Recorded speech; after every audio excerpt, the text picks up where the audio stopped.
le presentamos A través de la Biblia. Y llegamos ahora al capítulo 23. En este capítulo consideraremos los siguientes aspectos. Primero, Jesús ante Pilato y ante Herodes. En segundo lugar, Herodes se burla de él y le envía de nuevo a Pilato. En tercer lugar, Jesús es entregado para ser crucificado. Cuarto, Jesús predice la destrucción de Jerusalén. Quinto, Jesús ora por sus enemigos. Y sexto, su muerte y su sepultura. Lucas hace lo mismo que hacen los otros escritores de los evangelios sinópticos al incluir su relato de Jesús ante Pilato, la crucifixión y el sepelio de Jesús. Pero solo el doctor Lucas incluye el relato de lo que ocurrió cuando Pilato envió a Jesús ante Herodes. El silencio de Jesús ante Herodes es sorprendente. Jesús es la culminación de la línea descendiente de Jacob, y Herodes, por otra parte, es la culminación de la línea descendiente de Esaú. Jesús no tuvo ninguna palabra para Herodes. Antes lo había llamado aquella zorra. Nuestro estudio de este capítulo comienza, pues, con la escena en la cual Jesús es traído ante Pilato. Leamos los primeros 2 versículos de este capítulo 23 de San Lucas. Levantándose entonces toda la muchedumbre de ellos, llevaron a Jesús a Pilato. Y comenzaron a acusarle, diciendo, «A este hemos hallado que pervierte a la nación y que prohíbe dar tributo a César, diciendo que él mismo es el Cristo, un rey». Pilato era el gobernador romano de Palestina. De costumbre venía a Jerusalén durante el tiempo de la Pascua para ver las multitudes que venían para celebrar la fiesta. Ahora, siendo que una violación de la ley mosaica no serviría en manera alguna para influenciar a un romano, decidieron entonces acusar a Jesús de traición, lo cual era totalmente absurdo. Leamos entonces el versículo 3 de San Lucas capítulo 23. Entonces Pilato le preguntó diciendo, «¿Eres tú el rey de los judíos?» Y respondiéndole él dijo, «Tú lo dices». Ahora fíjese usted en esta escena. Hay un carpintero vestido de ropa rústica parado ante Pilato. Los príncipes religiosos judíos le habían arrestado. Pilato le pregunta, «¿Eres tú el rey de los judíos?» Y Jesús le responde, «Tú lo dices». Ahora, todo esto era tan absurdo y ridículo que Pilato quiso soltarlo de una vez por todas. Es por esto que leemos aquí en el versículo 4, «Y Pilato dijo a los principales sacerdotes y a la gente, «Ningún delito hallo en este hombre». Ahora Pilato no estaba diciendo que Jesús era sin pecado alguno, sino que no había cometido ningún crimen por el cual pudiera ser acusado. Escuchemos en el versículo 5 las falsas acusaciones de estos fanáticos religiosos en contra de Jesús. Pero ellos porfiaban diciendo, «Alborota al pueblo, enseñando por toda Judea, comenzando desde Galilea hasta aquí». Ahora los príncipes religiosos acusaban a Jesús de haber encabezado una revolución. Decían que él se había rebelado contra la autoridad establecida. Prosigamos leyendo ahora los versículos 6 y 7 del capítulo 23 de San Lucas. Entonces Pilato, oyendo decir Galilea, preguntó si el hombre era Galileo. Y al saber que era de la jurisdicción de Herodes, le remitió a Herodes, que en aquellos días también estaba en Jerusalén. Pilato quería lavarse las manos de todo este asunto, y siendo que Galilea estaba bajo la jurisdicción de Herodes, y Herodes también se encontraba en Jerusalén, Pilato entonces decide enviar a Jesús donde Herodes. Ahora no creemos que fuera por casualidad que Herodes también estuviera en Jerusalén. Leamos ahora el versículo 8. Herodes, viendo a Jesús, se alegró mucho, porque hacía tiempo que deseaba verle, porque había oído muchas cosas acerca de él, y esperaba verle hacer alguna señal. Antes de este tiempo, Jesús le había mandado a los fariseos que le entregaran un mensaje a Herodes, y el mensaje era este: «Id y decid a aquella zorra, he aquí echo fuera demonios y hago curaciones hoy y mañana, y al tercer día termino mi obra», según lo vimos en el capítulo 13 de este Evangelio de Lucas, en el versículo 32. Herodes en realidad sentía una viva curiosidad por ver a Jesús. Y note usted en el versículo 9, «Y le hacía muchas preguntas, pero él nada le respondió». Nuestro Señor no tenía ninguna palabra para Herodes. No temía a Herodes y rehusó perder tiempo con este hombre porque conocía lo que había en su corazón. Esta vieja zorra, como él lo llamó, había ido más allá del punto sin regreso y estaba ya en camino hacia una eternidad perdida. Ahora los versículos 10 al 13 de Lucas, capítulo 23, dicen: Y estaban los principales sacerdotes y los escribas acusándole con gran vehemencia. Entonces Herodes con sus soldados le menospreció y escarneció, vistiéndole de una ropa espléndida, y volvió a enviarle a Pilato. Y se hicieron amigos Pilato y Herodes aquel día, porque antes estaban enemistados entre sí. Amigo oyente, ¿puede usted ver a los príncipes religiosos haciendo todo lo posible para asegurarse de que Jesús fuera condenado? Herodes podía ver que no iba a lograr que Jesús hablara, y por eso sus hombres de guerra decidieron burlarse de él. Ahora, la ropa espléndida que le pusieron fue sin duda uno de los mantos desechados de Herodes, y lo usaron para burlarse de los argumentos que Jesús había presentado con respecto a su majestad. Ahora, siendo que no había nada más que Herodes pudiera hacer, decidió entonces enviar a Jesús de nuevo a Pilato. Esta frase, se hicieron amigos, aquí en el versículo 12, señala el principio del movimiento ecuménico, ya que antes de que este problema se presentara en cuanto a Jesús, Herodes y Pilato estaban enemistados entre sí. Pero ahora se juntan porque los dos se oponen a Jesús. Sigamos adelante ahora con los versículos 13 al 15 de este capítulo 23 de Lucas. Entonces Pilato, convocando a los principales sacerdotes, a los gobernantes y al pueblo, les dijo: Me habéis presentado a éste como un hombre que perturba al pueblo. Pero habiéndole interrogado yo delante de vosotros, no he hallado en este hombre delito alguno de aquellos de que le acusáis. Y ni aun Herodes, porque os remití a él. Y he aquí, nada digno de muerte ha hecho este hombre. Pero parece que Pilato todavía creía que no había ninguna acusación que pudieran lanzar contra Jesús. Herodes no había hecho nada sino burlarse de él, ponerle una ropa estrafalaria y enviarle de nuevo a Pilato. Estas acusaciones, pues, no merecían consideración alguna. Ahora note usted lo que dice Pilato en el versículo 16 de Lucas 23. Le soltaré, pues, después de castigarle. Esa es la decisión de Pilato, pero es una decisión débil y vacilante. En realidad, es Pilato quien estaba siendo juzgado, no Jesús. Pilato es quien trata de zafarse, no Jesús. Jesús no estaba tratando de evadir a Pilato de ninguna manera. Es Pilato quien está tratando de evadir el hacer una decisión en cuanto a Jesús. Y cuando una corte romana tomó la decisión de crucificar a Jesús, los días de Roma quedaron contados y Roma prácticamente se encaminó hacia su caída. Pilato trató de evitar hacer una decisión en cuanto a Jesús, pero no pudo. Tuvo que por fin hacer una decisión, así como todos los hombres hoy en día tienen que hacer su decisión en cuanto a Jesucristo. O bien le rechazan, o bien le reciben como su Salvador personal. Amigo oyente, ¿cuál es la decisión suya en cuanto a Jesús? Es nuestra ferviente oración que usted en este mismo momento, allí donde se encuentra, abra las puertas de su corazón al Hijo de Dios, el Señor Jesucristo, y le permite entrar y constituirse en el dueño y salvador absoluto de todo su ser, de manera que sea Él quien le controla completamente. Ábrale hoy las puertas de su corazón a Cristo Jesús y reciba así la salvación eterna de su alma. Que el mismo Espíritu Santo de Dios le ayude a dar este paso decisivo que sellará su destino eterno. Y aquí nos detenemos por hoy, amigo oyente, y continuaremos, Dios mediante, el estudio de este capítulo 23 de San Lucas en nuestro próximo programa. Es nuestra oración que el Señor le bendiga en gran manera. Continuamos hoy, amigo oyente, nuestro estudio del Evangelio según San Lucas. En nuestro estudio del capítulo 23 de este Evangelio, hablábamos en nuestro programa anterior de Poncio Pilato, el gobernador romano, ante quien Jesús fue llevado para ser juzgado. Y decíamos que Pilato estaba tratando de evadir su responsabilidad de tomar una decisión en cuanto a Jesús. Y por eso dijo que le castigaría y luego le soltaría. Pero eso es injusto, eso es equivocado. Si Jesús es culpable, entonces debe ser castigado.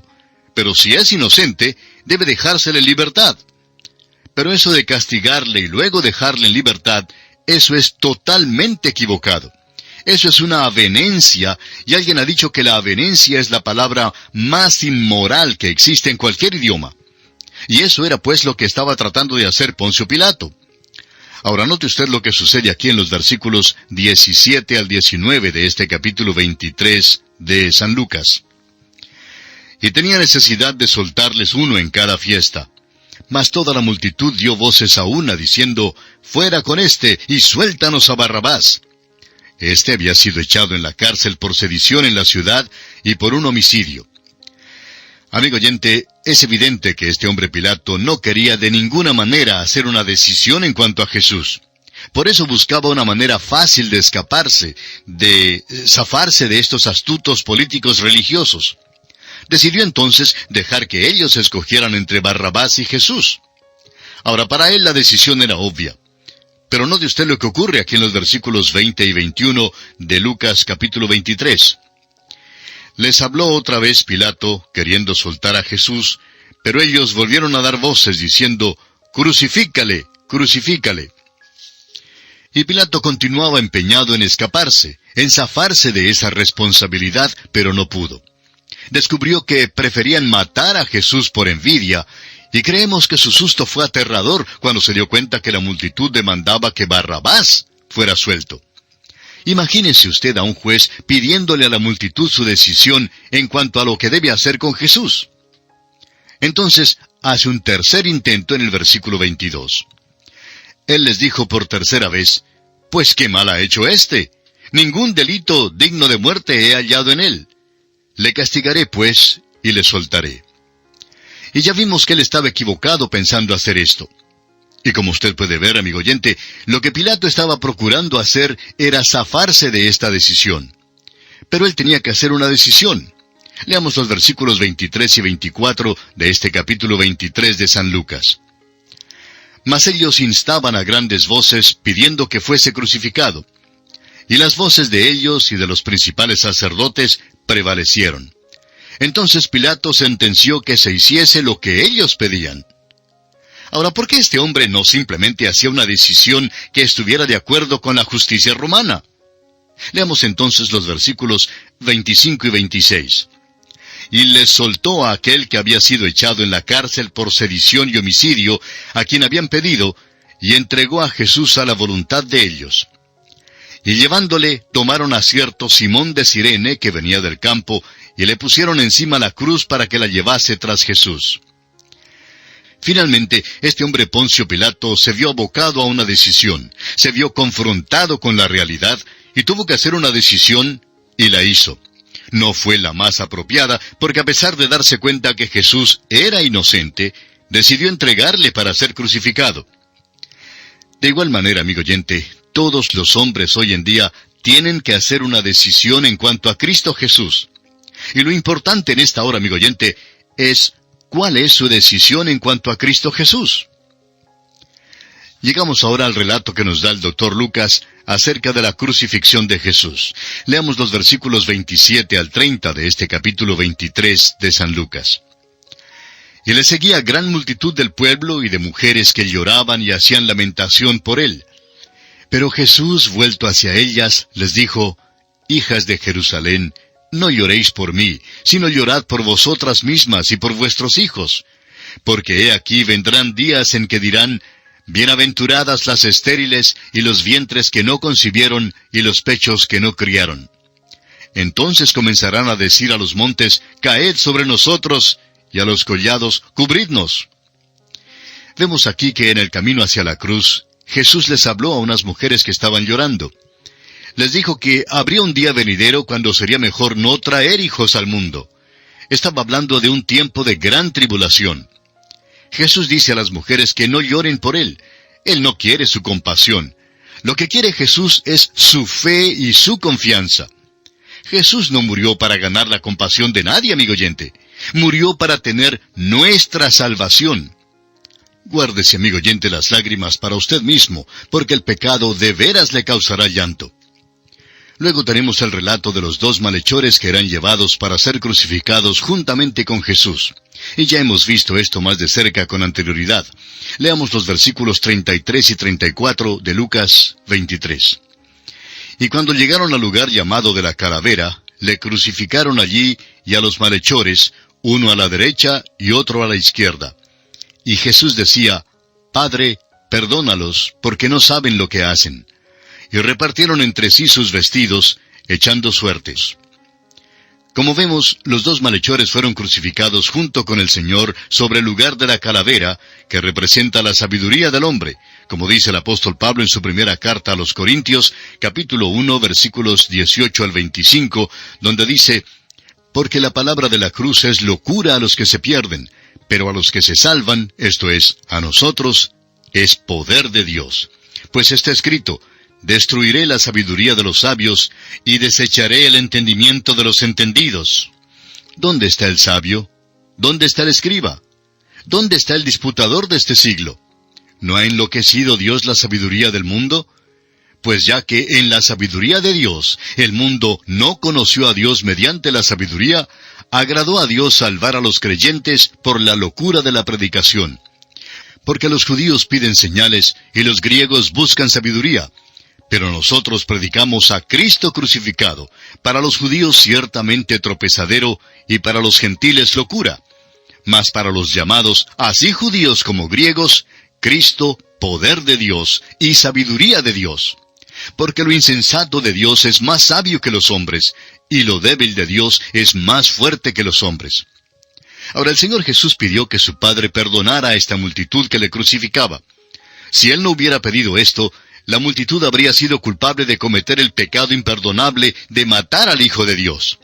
Pero Él pidió a su Padre que les perdonara. Leamos ahora el versículo 35. «Y el pueblo estaba mirando, y aun los gobernantes se burlaban de Él, diciendo: a otro salvó, sálvese a sí mismo, si este es el Cristo, el escogido de Dios». Ahora, si Jesús se hubiera bajado de la cruz, habría sido el Cristo, pero no habría cumplido toda la profecía de Isaías capítulo 53, que habla de su muerte. En Isaías 53, versículo 5 leemos: «Mas Él herido fue por nuestras rebeliones, molido por nuestros pecados. El castigo de nuestra paz fue sobre Él, y por su llaga fuimos nosotros curados». Y precisamente porque Jesús se quedó en la cruz, es por eso que hoy podemos ser salvos del pecado, la plaga terrible que afecta a toda la humanidad. Continuemos con los versículos 36 al 38 de este capítulo 23 de San Lucas. «Los soldados también le escarnecían acercándose y presentándole vinagre y diciendo: si tú eres el rey de los judíos, sálvate a ti mismo».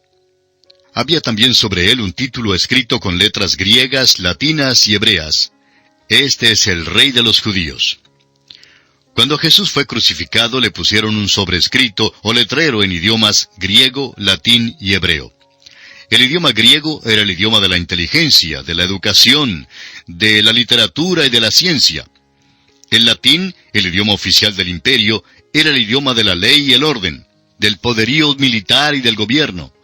Y el hebreo era el idioma de la religión. En estos tres idiomas, pues, se proclamaba: «Este es el Rey de los judíos». Y algún día, amigo oyente, Cristo Jesús será el soberano político, el soberano cultural y el soberano espiritual de todo el universo. ¿Cuán exacto era lo que decía este letrero o sobreescrito allí sobre su cruz? Y llegamos ahora a otro aspecto: el ladrón arrepentido. Leamos los versículos 39 al 41 de San Lucas capítulo 23. «Y uno de los malhechores que estaban colgados le injuriaba, diciendo: si tú eres el Cristo, sálvate a ti mismo y a nosotros». Respondiendo el otro, le reprendió, diciendo: ¿ni aún temes tú a Dios, estando en la misma condenación? Nosotros a la verdad justamente padecemos, porque recibimos lo que merecieron nuestros hechos, mas éste ningún mal hizo. En el principio parece que ambos ladrones se burlaban del Señor Jesús. Pero durante las horas que colgaban de la cruz, especialmente las últimas 3 horas, uno de los ladrones vio que algo extraño ocurría. Reconoció que este que moría en la cruz no estaba muriendo por sí mismo, sino por otros. Sabía que Barrabás debía haber estado en esa cruz, pero que Jesús, un hombre inocente, estaba muriendo en su lugar. Reconoció que esta había sido una transacción entre Dios y el hombre en la cruz, y que el hombre en la cruz era Dios mismo. Y así pues, acudió a él en fe. Y dijo a Jesús en los versículos 42 y 43 del Evangelio de Lucas, capítulo 23, y dijo a Jesús: acuérdate de mí cuando vengas en tu reino. Entonces Jesús le dijo: de cierto te digo que hoy estarás conmigo en el paraíso. Aquel mismo día, este ladrón que no era digno de vivir en la tierra, según el gobierno romano, partió para estar con el Señor. Ahora este hombre no era un hombre bueno, era un ladrón malo, pero por su fe en el Hijo de Dios, llegó a ser un ladrón salvado. Este hombre tuvo la fe para creer que el Señor Jesús se iba para entrar en un reino y que iría allí después de su muerte. Y esto significa que el ladrón había avanzado mucho en sus conocimientos teológicos mientras colgaba de la cruz. Nuestro Señor hizo la declaración extraordinaria de que este ladrón estaría con Él en el paraíso ese mismo día. Ahora fueron dos los ladrones que fueron crucificados. Habían sido arrestados por el mismo crimen, juzgados por el mismo crimen, condenados por el mismo crimen, y castigados de la misma manera en la cruz. ¿Cuál entonces era la diferencia entre ellos? No había ninguna diferencia. Ambos eran ladrones. La diferencia surgió del hecho de que uno de los ladrones creyó en Jesucristo, pero el otro no creyó. Todo lo que tuvo que hacer el uno fue confiar en Cristo, y Cristo le dijo, «Hoy estarás conmigo en el paraíso». Continuemos ahora con los versículos 44 y 45 de Lucas capítulo 23. Cuando era como la hora sexta, hubo tinieblas sobre toda la tierra hasta la hora novena. Y el sol se oscureció y el velo del templo se rasgó por la mitad.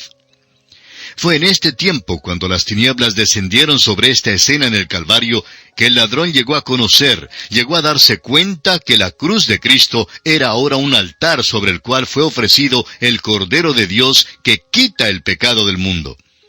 Leamos Isaías capítulo 53, versículo 10 y también el Salmo 22, versículo 1, que se refieren a este evento. Isaías 53, 10 dice, «Con todo eso, Jehová quiso quebrantarlo, sujetándole a padecimiento. Cuando haya puesto su vida en expiación por el pecado, verá linaje, vivirá por largos días, y la voluntad de Jehová será en su mano prosperada». Y en el Salmo 22, versículo 1, encontramos estas palabras. Dios mío, ¿por qué me has desamparado? ¿Por qué estás tan lejos de mi salvación y de las palabras de mi clamor? La vida de Cristo fue simbolizada por el velo que en realidad excluía al hombre de todo contacto con Dios según el sistema del Antiguo Testamento. Cuando Cristo murió en la cruz, el velo se rasgó, y entonces el camino al Padre quedó abierto. Volviendo ahora al capítulo 23 de San Lucas, leamos el versículo 46. Entonces Jesús, clamando a gran voz, dijo, «Padre, en tus manos encomiendo mi espíritu». Y habiendo dicho esto, expiró. Ahora recuerde una vez más que el autor de este relato es el Dr. Lucas, quien escribe desde el punto de vista médico. Estamos seguros que él había estado en la presencia de muchas personas que habían muerto antes. Sabía pues cómo morían y sabía también cómo murió nuestro Señor. Reconoció que la muerte de Cristo era diferente. La muerte siempre va acompañada por lo que se conoce comúnmente como el estertor. El estertor es cuando se da el último suspiro que siempre se da con un gran esfuerzo. Los dos ladrones en la cruz sin duda murieron así, pero el Señor Jesús no murió de esa manera. Murió voluntariamente. Entregó su espíritu. ¿Se fija usted lo que dijo Jesús? Padre, en tus manos encomiendo mi espíritu. Y habiendo dicho esto, expiró. Ahora el versículo 47 de este capítulo 23 de San Lucas. Cuando el centurión vio lo que había acontecido, dio gloria a Dios diciendo, verdaderamente este hombre era justo. Creemos que el centurión fue un hombre que depositó su fe en Cristo para recibir su propia salvación. Siendo que él estaba encargado de la crucifixión de Cristo, probablemente llegó a conocerle y a aceptarle como su Salvador durante ese tiempo. Mientras estaba allí al pie de la cruz, miró y vio que algo extraño ocurría, y su reacción fue glorificar a Dios. Vio que Cristo era un hombre justo. Ahora, los otros escritores de los Evangelios fueron aún más específicos en este relato, y dicen que el centurión declaró que Jesús era verdaderamente el Hijo de Dios. Ahora nos damos cuenta que esa confesión de fe del centurión no era suficiente como para hacerle miembro de una iglesia ordinaria. Pero volvamos al tiempo de la crucifixión. En ese entonces, El centurión no sabía nada en cuanto a la muerte y la resurrección de Jesucristo. No había leído ningún libro de teología. Tampoco había hojeado comentario bíblico alguno. Este pobre hombre no sabía mucho, pero sabía lo suficiente como para tomar su lugar al pie de la cruz de Cristo. Y en realidad, amigo oyente, eso es todo lo que Dios jamás haya pedido que haga cualquier pecador. Demos un paso más ahora con el versículo 48 de Lucas capítulo 23. Y toda la multitud de los que estaban presentes en este espectáculo, viendo lo que había acontecido, se volvían golpeándose el pecho. Parece que hubo un ambiente ominoso y siniestro en torno a la muerte de Cristo. Ninguno de los escritores de los Evangelios describe en detalle la muerte de Cristo. Es como si el Espíritu de Dios bajara el velo y dijera que la crucifixión es algo demasiado horrible para poder contemplarla de cerca, minuciosamente. No hay nada aquí que satisfaga nuestra curiosidad. La humanidad fue excluida de lo que pasó en la cruz. Y así como tuvimos que pararnos al margen del huerto de Getsemaní, ciertamente tenemos que pararnos al margen de lo que pasó en la cruz. Solo podemos entrar en esta experiencia mediante la fe. Solo podemos mirar hacia arriba y confiar en Él, quien murió por nosotros. La muerte del Señor tuvo un gran efecto sobre quienes se juntaron ante la cruz. Y el versículo 49 nos dice, pero todos sus conocidos y las mujeres que le habían seguido desde Galilea estaban lejos mirando estas cosas. Y llegamos ahora a otra sección interesante. Jesús es sepultado en el nuevo sepulcro de José de Arimatea. Pero tendremos que dejar esta sección para nuestra próxima edición. Es nuestra ferviente oración que el estudio de hoy haya tocado las fibras más íntimas de su corazón. Y que el Señor le bendiga. Continuamos hoy, amigo oyente, nuestro estudio del capítulo 23 del Evangelio según San Lucas. Y llegamos ahora a otra sección interesante. Jesús es sepultado en el nuevo sepulcro de José de Arimatea. La última sección de este capítulo 23 trata del sepelio y la resurrección del Señor Jesucristo, que están íntimamente ligados. El apóstol Pablo declara que el sepelio y la resurrección de Cristo están inseparablemente unidos. Dice en su primera carta a los Corintios, capítulo 15, versículos 3 y 4, «Porque primeramente os he enseñado lo que asimismo recibí, que Cristo murió por nuestros pecados conforme a las Escrituras, y que fue sepultado, y que resucitó al tercer día conforme a las Escrituras». Ahora, estos son los hechos del Evangelio, y tienen un significado especial para usted y para mí. ¿Qué significan para usted? Jesús murió y fue sepultado, pero resucitó de los muertos. ¿Qué significa eso para usted? ¿Le ha aceptado usted personalmente como su propio Salvador? ¿Cree usted que Él murió en su lugar? ¿Que Él murió por usted? ¿Cree que cuando Jesús fue sepultado, los pecados suyos fueron totalmente sepultados también? ¿Cree que sus pecados fueron echados a la profundidad del mar y que se arregló a cabalidad la cuestión del pecado? ¿Cree usted que ha resucitado con Cristo y que ahora está en Cristo? Si es así, amigo oyente, entonces Dios le ve a usted en Cristo y en su justicia. La justicia de Dios ha llegado a ser nuestra justicia, y eso es todo de lo cual podemos gloriarnos hoy en día. Leamos entonces el versículo 50 de este capítulo 23 de San Lucas. Había un varón llamado José de Arimatea, ciudad de Judea, el cual era miembro del concilio, varón bueno y justo. Este hombre José evidentemente era un hombre muy importante, un hombre del Sanedrín, y al parecer ejercía mucha influencia. Sin embargo, era un hombre que se paró solo cuando se declaró a favor de Cristo. Leamos ahora el versículo 51. Este, que también esperaba el reino de Dios, y no había consentido en el acuerdo ni en los hechos de ellos. Ahora, aunque José era miembro del Sanedrín, no estuvo de acuerdo con ellos. El Sanedrín no recibió una mayoría absoluta cuando propusieron el edicto de crucificar al Señor Jesucristo.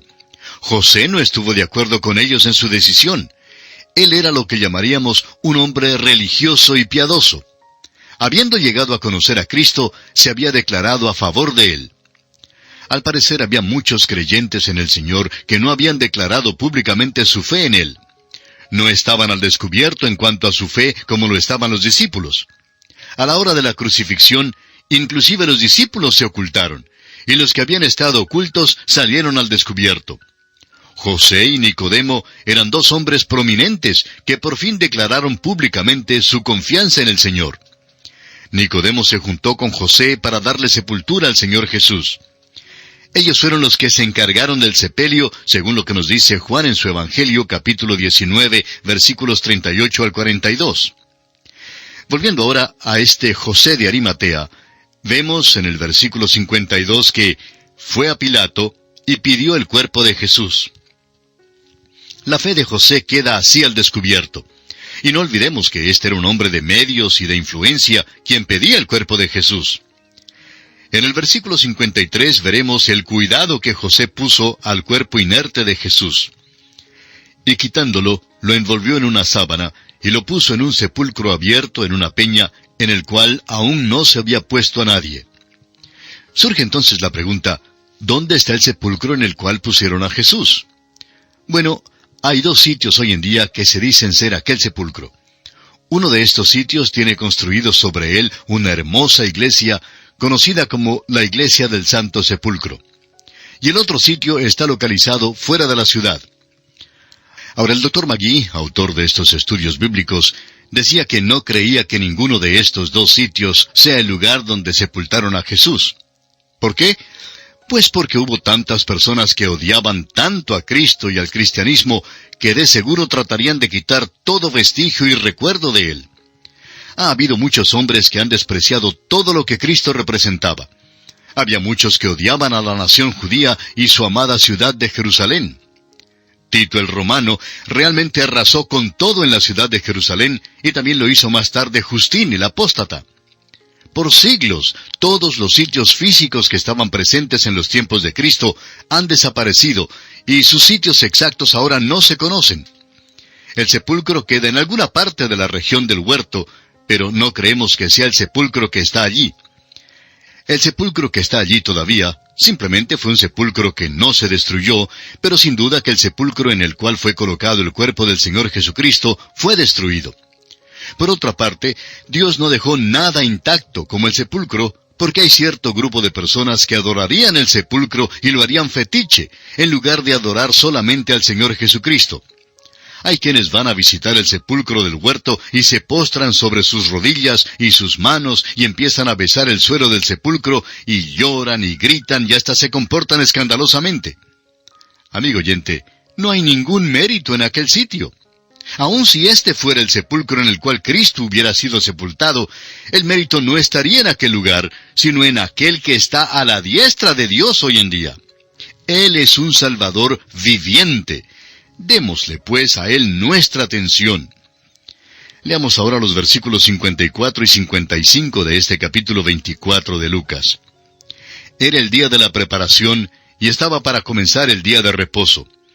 Y las mujeres que habían venido con él desde Galilea, siguieron también, y vieron el sepulcro, y cómo fue puesto su cuerpo. Ahora el día de reposo se acercaba. Probablemente era viernes. Esta es una cuestión que no deseamos discutir, porque la Biblia no dice que Jesús murió por nuestros pecados el miércoles o el jueves o el viernes. La Biblia simplemente dice que Jesús murió por nuestros pecados. No debemos malgastar el tiempo en discusiones en cuanto al día en que Cristo fue crucificado. Sin embargo, personalmente creemos que siendo que aquí dice que estaba para rayar el día de reposo, bueno, Cristo murió en un día viernes, aunque el día en realidad no es lo esencial. Las mujeres, pues, vieron cómo fue puesto el cuerpo de Jesús. En otras palabras, lo vieron cuando no habían terminado de sepultarlo. Es decir, su cuerpo todavía no estaba envuelto en todos los lienzos. Más adelante, Nicodemo y José hicieron esto. Ahora, el versículo 56 de este capítulo 24 de Lucas nos dice, «Y vueltas, prepararon especias aromáticas y ungüentos, y descansaron el día de reposo conforme al mandamiento». El sábado era día de reposo y por eso ellas no vinieron al sepulcro. Prepararon las especias para ungir el cuerpo del Señor. Ahora, no olvidemos que María ya había ungido al Señor cuando Él estaba vivo. Estas mujeres nunca ungieron el cuerpo de Jesús con las especias que habían preparado, porque a la hora que llegaron al sepulcro, el cuerpo de Jesús ya no estaba allí. Como nota final, en este capítulo 23 de San Lucas, quisiera que usted note que fueron las mujeres las únicas que estuvieron con él hasta el fin. Y diremos una vez más, como dijimos en otra ocasión, que Dios bendiga a las mujeres.